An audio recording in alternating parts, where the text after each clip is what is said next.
Dari awal tahun sudah saya wanti-wanti. Tahun ini jangan distraksi dengan banyak berita. Kamu punya PR karena apa? Tahun depan itu tanpa nggak bisa minta tolong orang karena orang lain mau menyelamatkan dirinya sendiri-sendiri gitu. Invest itu kan kamu butuh waktu untuk withdraw. Ya kalau itu diumpamani di Bitcoin lagi naik, kalau lagi drop apa nggak pusing tuh duit kamu hilang. Boleh invest, tapi investasi bukan jangka pendek. Kalau Anda fokus di jangka pendek, nggak dapat manfaat. Udah akan masuk namanya uang digital. Uang digital? Iya, semua akan digital. Udah nggak ada bentuknya lagi. Yang bentuk apa Mbak Mona? Perak, emas. Karena gini loh Mas, kenapa kok saya bilang ini yang penting ada cash? Karena itu emergency ini yang kamu nggak bisa prediksi tiba-tiba dung gitu loh. Iya. Ini nggak bisa diprediksi tuh sampai 2030 loh.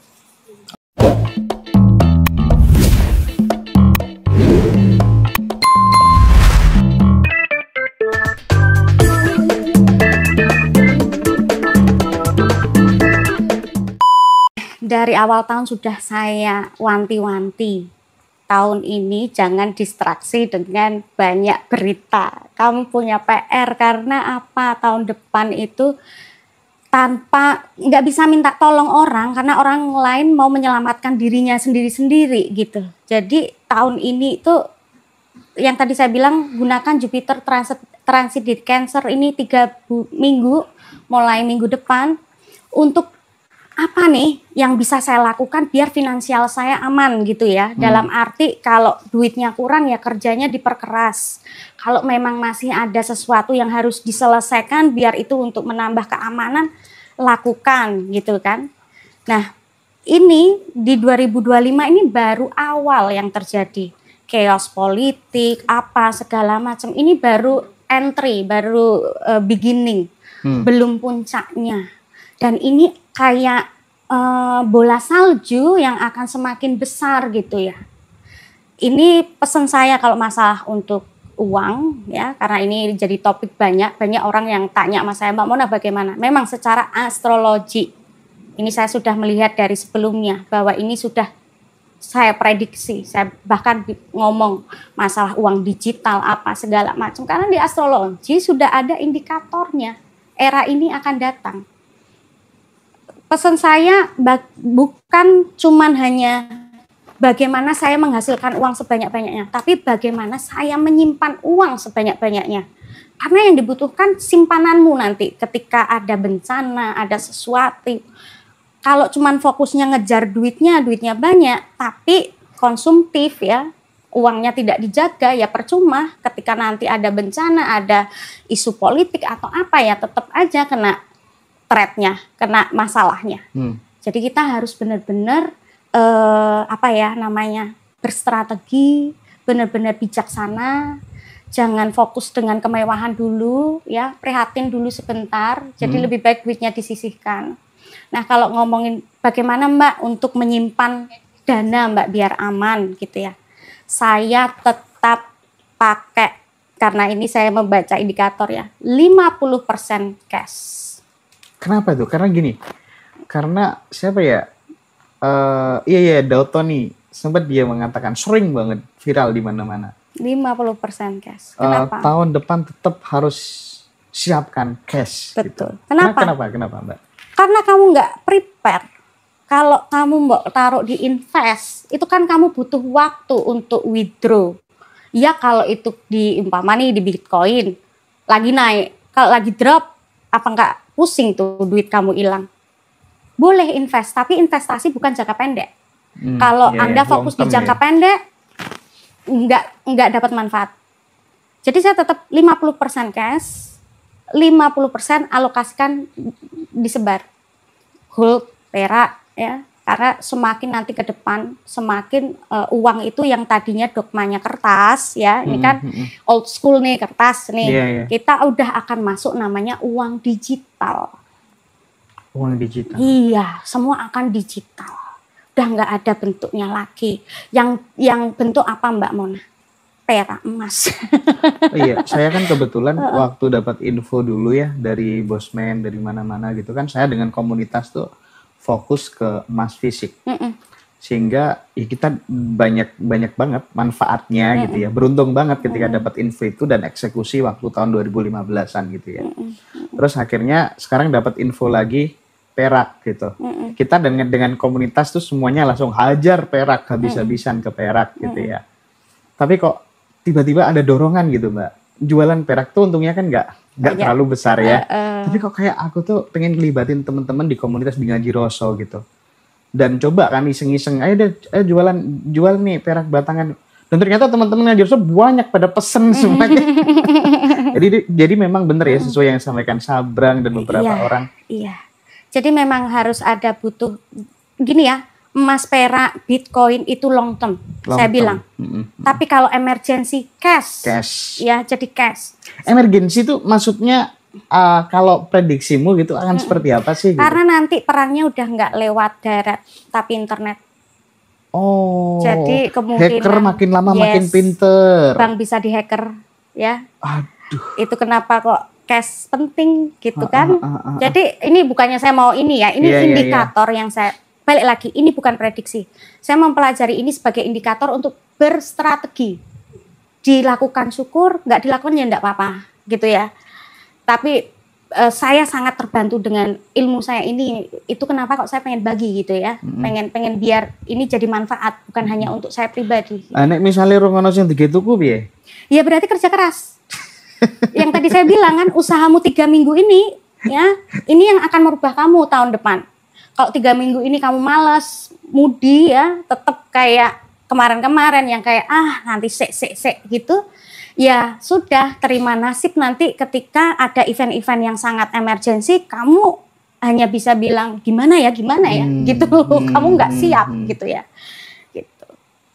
Karena gini loh Mas, kenapa kok saya bilang ini yang penting ada cash? Karena itu emergensi ini yang kamu nggak bisa prediksi tiba-tiba dung gitu loh. Ini nggak bisa diprediksi tuh sampai 2030 loh. Jadi dalam arti momentumnya itu sangat sudden gitu loh. Kadang kita nggak prepare di situ. Ada info grid reset juga gitu ya.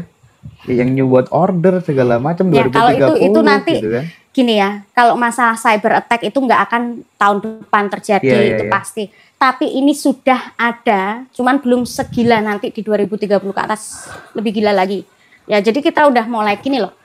Kalau mau ada, sudah ada di sana, 5 tahun sebelum kita prepare, wah kuat toh nanti di sana ke depan gitu. Di era itu kita kuat gitu. Terus masalah AI, ini kan juga, kita nih jangan buat AI ini sebagai saingan kalau saya. Tetap bagaimanapun juga, manusia itu ciptaan yang paling sempurna. Nah, AI ini kamu buat untuk sainganmu, wah semua dikerjain AI, saya nggak bisa. Atau belajar memasteri AI. Biar kamu pinter, biar kamu jadi bosnya AI, bukan AI yang jadi bosnya kamu. Bagaimana kalau di berchat kamu kelihatan skillnya apa, ya udah ngobrol sama AI untuk membesarkan potensimu. Mbak, ketika kemudian 2030 ke atas misalnya,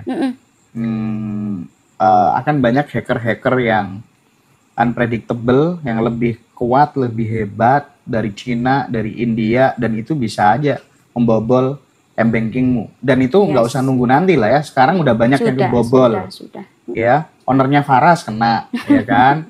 Nggak usah nunggu nanti gitu. Sudah. Ini terus kemudian diarahkan pegang fisik nih, emas, perak, uang cash. Ini kayak mau kembali ke zaman dulu saja. Bahkan kemudian ada yang menyarankan untuk mandiri dalam konteks pangan, ternak, pertanian sendiri gitu ya. Nah, akan se-ekstrim apa kira-kira Mbak? Ini akan kerasa kok nanti 2026 itu kan secara numerologi angkanya 1. Kita akan kerasa banget di tahun 2026 kita dituntut untuk mandiri, nggak bisa bergantung sama orang.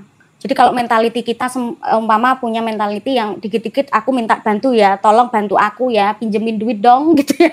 Itu berlaku juga buat negara nggak kira-kira?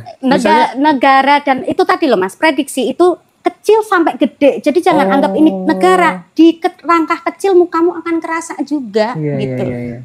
Nggak mungkin hanya cuma di sini. Ini kan planet ini mempengaruhi semua yang ada di muka bumi ini gitu.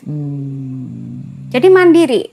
Kalau belum dapat pekerjaan ya mulai sekarang ayo di-push sedikit gitu ya. gini, pekerjaannya lebih, karena ini eranya sudah beda. Jadi pekerjaannya itu bukan yang di office sebenarnya. Jadi mulai sekarang emang bener, kalau kita udah tahu potensi, percaya deh, nggak perlu takut sama AI. Karena Tuhan itu udah menciptakan kita dengan maksimumnya gitu loh. Kalau kita autentik dengan skill kita kuatkan, kita jadi punya usaha sendiri, ini sendiri, ya aman gitu. Ya, aku tuh kan sering ya tanya langsung gitu tentang, aku pengen tanya yang lebih spesifik gitu dalam perspektif astrologi gitu terkait dengan Bitcoin. Sama tokoh misalnya sama Bosman, aku juga sempat tanya langsung sama beliau, gimana Bitcoin Bosman? Kalau untuk jangka panjang, oke. Untuk jangka panjang, oke gitu. Mbak Mona gimana? Betul, kayak tadi saya bilang, emas, perak, Bitcoin, jangka panjang. Jadi jangan berpikir, oke sekarang saya invest duitnya, umpamanya limit ya, terus dimasukin semua Bitcoin ya, ini sama aja bunuh diri. Karena kan naik turun. Tapi kalau ini uangmu yang tadi saya bilang ya, 50%, 50 ini aman nih untuk 5 tahun, jangan 50% aman untuk 2 hari ya. Untuk 5 tahun, 50% ini kamu pecah gitu, jangan di Bitcoin semua gitu. Ini nanti kamu lihat di 2030, 31 baru kamu dapat rasanya. Kenaikannya tidak bisa dibandingkan dengan yang lain. Sekarang kalau Bitcoin. Tembus 2M lebih ya? Turun sekarang. Sekarang ya? Lagi turun. Kemarin lagi naik ya. Aku kemarin tuh masuk ke toko emas sih.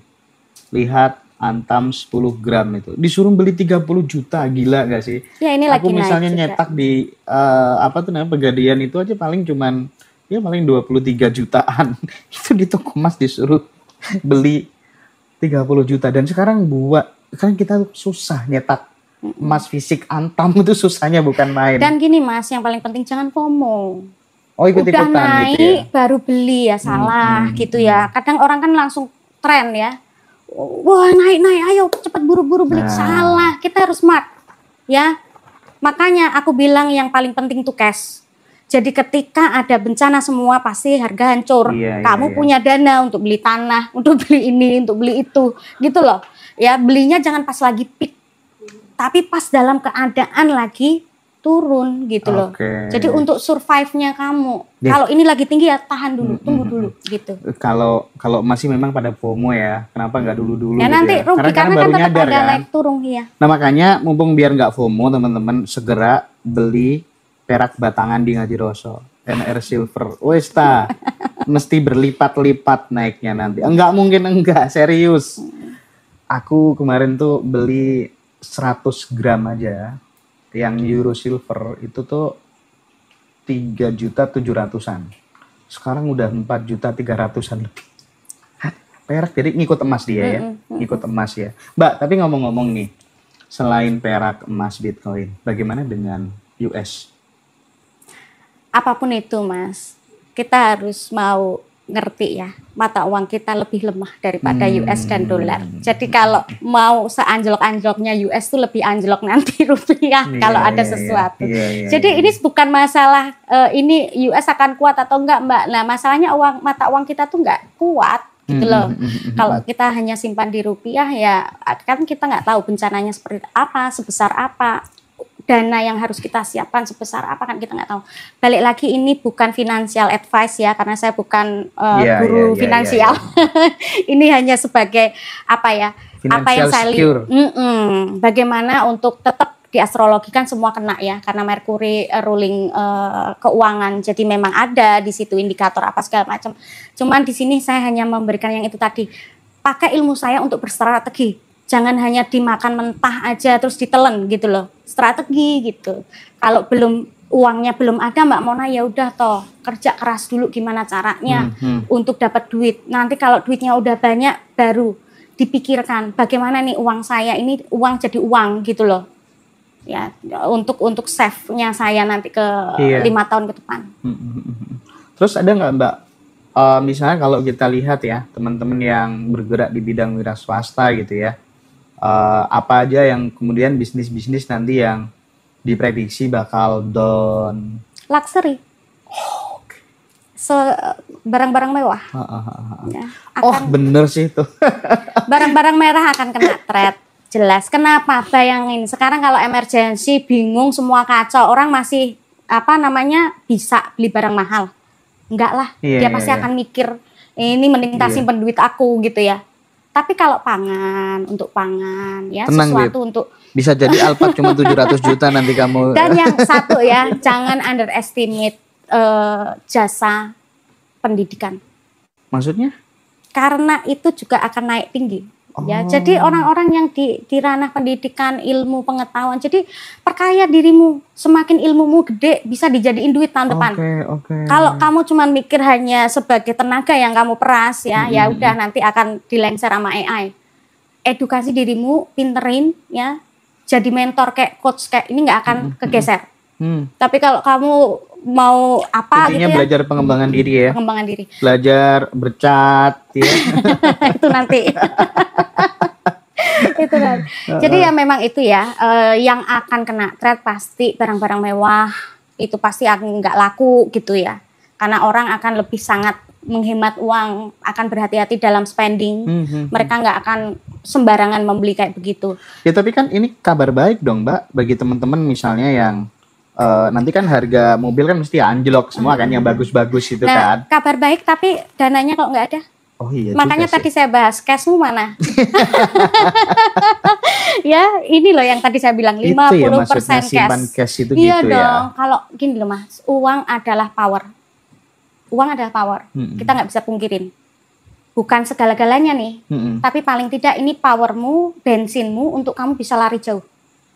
Kalau duitmu dikit, kamu cuma bisa sekilo. Kalau duitmu banyak, kamu bisa jauh. Di spiritualitas, uang itu adalah alat saja. Tapi tidak bisa dipungkirin, ini energi. Oke, tapi gini, bagi teman-teman yang geraknya di bidang properti ini, sekali lagi kan di masa inflasi, di masa yang kacau, misalnya tahun depan gitu ya, yang unpredictable, itu kan orang nggak mungkin dong membeli sesuatu karena tidak liquid gitu kan. Nah, bagaimana nih untuk mensiasati Properti. Jangan jual mahal, terlalu mahal jual tanahnya. Karena semakin gitu, karena orang kan mikir-mikir mau beli kan. Jadi kalau memang merasa sudah untung, ya udah, jangan terlalu greedy untuk dinaikkan. Karena nanti kalau terlalu ngasih angka yang tinggi, ini nggak kena loh. Kemarin setelah COVID mungkin bisa. Yeah. Ini nggak, karena balik lagi, setiap orang bener nggak ini saya bilang Mas, kamu mikir toh ngeluarin duit gede sekarang. Oh iya dong. Nah itu yang aku maksud. Jadi kalau orang yang punya properti kalau udah ditawar, kok untung, ya udahlah lepas. Daripada nanti semakin sulit nungguin nanti hancur malah harga jadi drop gitu. Pokoknya kan 3 minggu rugi, ini harus gitu. gencar-gencar jualan. Jadi dong. rugi gitu. Jadi jangan dumeh gitu loh, dalam arti ini kan nanti 10 tahun lagi harga betul. tanah saya tinggi. Enggak gitu. Saya nggak yakin karena apa? Gejolak. Kita udah pernah dilihatkan juga waktu COVID. Itu kan pelajarannya. Iya. Kita harus tahu. Di situ juga banyak gitu. Akhirnya kita harus rela untuk menjual aset kita sangat murah, sangat rugi. Jangan sampai kayak gitu. Mumpung ini belum di situ. Kalau memang itu memang bisnismu, ya udah. Yang penting normal aja lah. Udah dapat untung jual gitu loh. Jangan mikirin terlalu gede. Atau mungkin barangkali karena ini kan udah dikasih bocoran nih, udah dikasih peta nih kira-kira nih. Harus ada pattern yang diubah mungkin ya. Iya. Kita bisa menyesuaikan dengan kondisi nanti gitu. Ya itu tadi Mas, kalau kita bijak, kita itu harus bisa menyesuaikan apa yang di luar gitu loh. Apa nih kondisinya, bagaimana kita bisa untuk mengalir gitu ya. Tapi kalau kita kekeh dengan ego kita, enggak bisa dengan cara kayak gini. Sedangkan waktu, ruang, dan masa itu berubah-ubah gitu ya. Ya ini akan sulit gitu. Jadi pesan saya sih, ini kita harus saling kerjasama sih harusnya.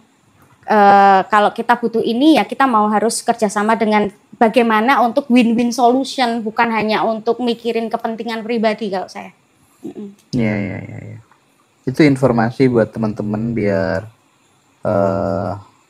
safe haven gitu ya. Artinya memang yang nggak direkom kan naruh uang sebanyak-banyaknya di perbankan ya, karena contohnya udah banyak. Saya nggak mau langsung to the point itu, tapi indikasi bahwa akan ada cyber attack itu ada. Jadi kan kenapa enggak sebelum terjadi kita udah prepare gitu loh ya. Iya, dan kayak tadi loh Mas, kalau tiba-tiba ada yang jual tanah murah kamu nggak ada. Betul sih. Terus bankmu keblokir.